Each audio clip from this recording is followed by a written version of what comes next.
Hey guys what's up, मैं हूं दुगिजे। एक बार फिर से आपका स्वागत है आपके अपने यूट्यूब चैनल पे। सो गाइस, आज की वीडियो में डिस्कस करने वाला हूं टैक्स के ऊपर। जो आपकी इनकम होती है, जो आपका प्रॉफिट होता है ट्रेडिंग से, उसके ऊपर आपको टैक्स देना पड़ता है या नहीं गवर्नमेंट को, या फिर अगर देना पड़ता है तो कितने अमाउंट के बाद आपको टैक्स देना पड़ता है। क्या गवर्नमेंट आपके ऊपर कोई एक्शन तो नहीं लेगी जो आपसे प्रॉफिट हो रहा है आपका ट्रेडिंग से, उसके ऊपर सारी चीज़ें मैं डिटेल में डिस्कस करने वाला हूँ और सोल्यूशंस देने वाला हूँ आपको इस चीज़ के। सो एंड तक देखना वीडियो को। और अगर आप चैनल पर नए हो, अभी तक सब्सक्राइब नहीं करा, तो अभी के भी सब्सक्राइब बटन पर क्लिक कर दीजिए और बेल आइकन ज़रूर दबा देना ताकि आप वीडियोज़ आपसे मिस ना हो जो भी नेक्स्ट वीडियोज़ आएंगी। चलिए स्टार्ट करते हैं वीडियो को।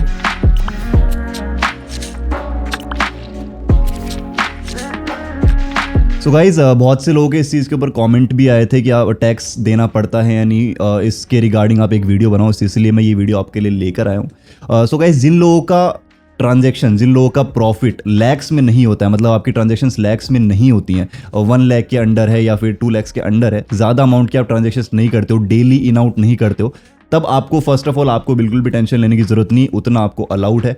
बट अगर आपकी रोज़ की ट्रांजैक्शंस हो रही हैं या फिर वीकली ट्रांजैक्शन हो रही हैं, वो भी आपकी लैक्स में 2 लाख, 3 लाख, 4 लाख या फिर अबव 5 लाख आपकी ट्रांजैक्शंस हो रही हैं, तो वहाँ पर आपको प्रॉब्लम हो सकती है। ठीक है, अब ये डिपेंड करता है कि आपका बैंक कौन सा है। लेट्स सपोज आपका एक गवर्नमेंट बैंक है या फिर आपका एक प्राइवेट बैंक है। अगर आपका प्राइवेट बैंक है तब वहाँ पर आपको ज़्यादा प्रॉब्लम नहीं फेस करनी पड़ती। बट अगर आपका एक गवर्नमेंट बैंक है तो वहाँ पर हो सकता है आपको इन फ्यूचर, अगर आपकी लैक्स में ट्रांजैक्शन हो रही है, तो आपको प्रॉब्लम फेस करनी पड़े। प्रॉब्लम इन द सेंस, अगर आपकी लेट्स सपोज एक मंथ के अंदर 10 लाख की ट्रांजैक्शन हुई है, चाहे वो विड्रॉल हो चाहे डिपॉजिट हो, किसी भी फॉर्म में आपकी ट्रांजैक्शन हुई है 10 लाख की, तो फिर आपको गवर्नमेंट को जवाब देना पड़ेगा कि आपको आपने किस वे से आपने इतना पैसा अपने अकाउंट में लिया है या फिर आपने निकाला है। ठीक है, तो वहां पर आपका अकाउंट कुछ टाइम के लिए सीज कर दिया जाता है, या फिर मैं कहूँ कि कुछ टाइम के लिए होल्ड पर रख दिया जाता है। उसके बाद में जब तक आप उसका रिप्लाई ना दो, मतलब आपको एक फॉर्म बेसिकली फिलअप करना पड़ता है। अगर आपने फॉरेन करेंसी के थ्रू अगर आपने ट्रांजैक्शंस की हैं, मतलब फॉरेन करेंसी के थ्रू आपके अकाउंट में पैसा आया है,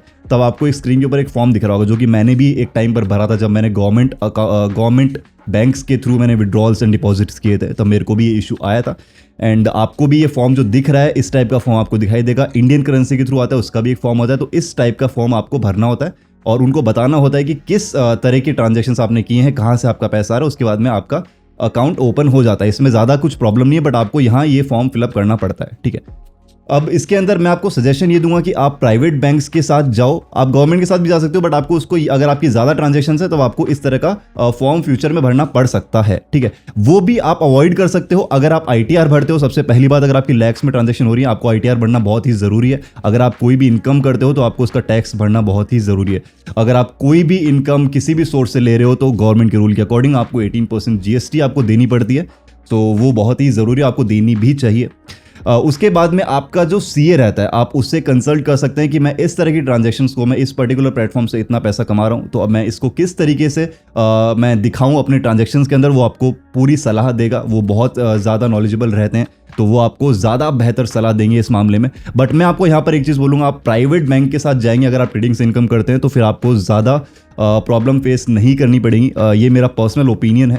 एक और चीज़ गाइज, आपको जब भी आपके ट्रांजैक्शंस होते हैं, लेट्स सपोज आपके विड्रॉल्स होते हैं, आपको एक मंथ के अंदर आपका 5 लाख का विड्रॉल हो रहा है, तो basically most of the people करते क्या है, यहाँ पर वो 1 या 2 दिन के अंदर सारा विड्रॉल प्रोसेस कर देते हैं। बट वहाँ पर एक प्रॉब्लम है, जितने बड़े ट्रांजैक्शंस आपको दिखेंगे, ठीक है, जितने बड़े ट्रांजैक्शंस आपके अकाउंट में दिखेंगे, आपके जो एक्टिविटी होगी उसके अंदर दिखेंगे, वहां पर आपको प्रॉब्लम होगी। अब वही अगर आप 5 लाख को अगर आप 10 पार्ट्स में डिवाइड कर लो, आप हर 2 दिन में विड्रॉल लो, ठीक है, 5 लाख का लेट्स सपोज आपने 50,000 का विड्रॉल लिया है हर 5 दिन के अंदर, या फिर किसी भी तरीके से आप उसको डिवाइड करके लेते हो, तब आपको प्रॉब्लम कम होगी, बिकॉज वो इतना नोटिस में नहीं आता है। जितनी ज़्यादा अमाउंट आप विड्रॉल या डिपॉजिट करोगे, उतना ही आप नोटिस में आओगे। अगर आप डायरेक्टली लैक्स में अमाउंट डिपॉजिट या विड्रॉल करो तो वहां पर आपको प्रॉब्लम आएगी। सो मैं यही सजेस्ट करूंगा आपको कि आप कम अमाउंट के विड्रॉल प्लेस करो, भले ही आप 2 से 3 दिन में आप रेगुलरली करो। मैं आपको यही कहता हूँ, हमेशा आप अपना अकाउंट रन करते रहिए, डिपॉजिट्स करते रहिए, विड्रॉल करते रहिए। ऐसा ना हो कि आप एक साथ विड्रॉल कर रहे हो सारे और एक साथ सारे डिपॉजिट कर रहे हो, तो वहां पर आपको इशू आ सकता है अगर आप लॉन्ग टर्म में इसको देख रहे हो तो। अदरवाइज जो 1 लाख के अंडर है या फिर 2 लाख के अंडर है, वहां पर उनको कोई प्रॉब्लम नहीं है। और अलग अलग बैंक के हिसाब से जो आपका सेविंग अकाउंट होता है, फर्स्ट ऑफ ऑल अगर आपका सेविंग अकाउंट है तो वहां पर आपको अलाउड नहीं है कि आप रोज के ट्रांजैक्शंस करो। ठीक है, तो फर्स्ट ऑफ ऑल आपको एक करंट अकाउंट चाहिए होगा। यहाँ पर ये चीज़ भी बहुत इंपॉर्टेंट है। अगर आप ट्रेडिंग से पैसा कमा रहे हैं लैक्स में, तो आपको सबसे पहले करंट अकाउंट चाहिए होगा, क्योंकि वहां पर आपका ट्रांजैक्शंस अलाउड है। जितना भी आप पर डे का कर रहे हो उसका आप सीए से कंसल्ट करके दिखा सकते हो चीज़ें, बट आपके सेविंग अकाउंट में आपका पैसा रोज इन आउट नहीं होना चाहिए, ठीक है। आपका सेविंग अकाउंट का मतलब है आपकी वहां पर सेविंग हो रही है, ये अकाउंट ज्यादा रन नहीं कर रहा है, मतलब रोज ऐसा नहीं हो रहा है कि 1 लाख रुपए निकाले जा रहे हैं, 2 लाख रुपए डाले जा रहे हैं, इस तरीके की चीजें नहीं होनी चाहिए आपके सेविंग अकाउंट के अंदर। तो फर्स्ट ऑफ ऑल जो आप चीजें कर रहे हो तो आपको सबसे पहले करंट अकाउंट की तरफ जाना चाहिए, दूसरा आपको प्राइवेट बैंक चूज करना चाहिए, तीसरा आपको सीए से कंसल्ट करना चाहिए कि आपको किस तरीके से आप ये ट्रांजेक्शंस दिखा सकते हो, वो सारी हेल्प आपको करेगा। सो गाइस ये थी हमारी आज की वीडियो। आई होप आपको अच्छी लगी हो, नॉलेजेबल लगी हो, और थोड़ी बहुत भी आपकी नॉलेज गेन हुई हो तो लाइक जरूर करना वीडियो को, और कमेंट सेक्शन में मुझे बताना कि आपको आगे आने वाले टाइम के अंदर किन टॉपिक्स के ऊपर वीडियोस चाहिए। और मैं आपकी कमेंट्स को बहुत सीरियसली लेता हूँ, ये जो वीडियो है ये पर्टिकुलरली आपके कमेंट्स के ऊपर ही बेस्ड है। और टेलीग्राम आईडी आपको डिस्क्रिप्शन में मिल जाएगी, अगर आपका इसके बाद भी कोई क्वेरी रहती है तो आप वो मुझसे पूछ सकते हैं। टेलीग्राम चैनल पर अभी तक ज्वाइन नहीं हो, उसका लिंक भी आपको डिस्क्रिप्शन में मिल जाएगा। सिग्नल ग्रुप में ज्वाइन होना है, उसका भी आपको नीचे बायनोमो का लिंक दिख रहा होगा डिस्क्रिप्शन में, उसी के थ्रू आप ज्वाइन हो सकते हैं। रजिस्टर करने के बाद वो प्रोसेस जो है वो मैंने पहले भी अपनी वीडियोस में बताया हुआ है, और अगर आपको मुझसे पूछना है तो आप कैरी कर सकते हो टेलीग्राम की ऑफिशियल आईडी पे, वहां पर मैं आपको प्रोसेस बता दूंगा। सो गाइस अभी के लिए सिर्फ इतना ही, मिलते हैं हमारी नेक्स्ट वीडियोस में ऐसी ही बेहतरीन नॉलेजेबल वीडियोस के साथ।